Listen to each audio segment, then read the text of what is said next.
Morning.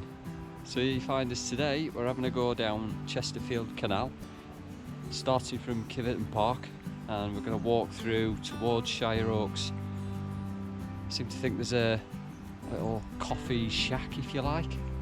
A lady just serves teas and coffees, so we're going to have a walk down there, see if we can find it, see if there's anything nice to look at as we go along.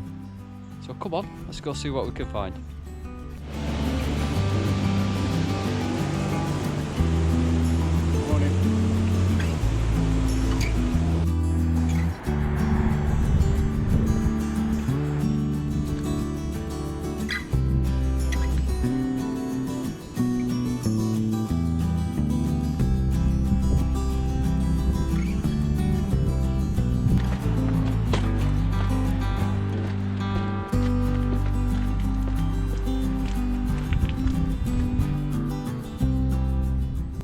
Well, with the amount of snow and rain we've had recently, there's no wonder the water's so high and unfortunately so dirty.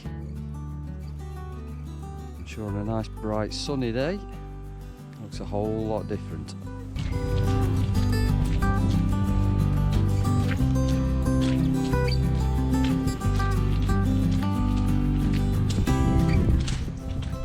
So apparently the canal was built in 1777, or it opened in 1777. It's 46 miles long. Been doing my own work. It's also called Cuckoo Dyke. Not seen any cuckoos yet though.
Well, almost made it to Worksop, but I'm making my way back now, and there's more sludge on this path than a Turkish mud bath. So I think I'm going to concentrate on where I'm going and say thanks for watching again. Hopefully I'll see you next time. See you soon.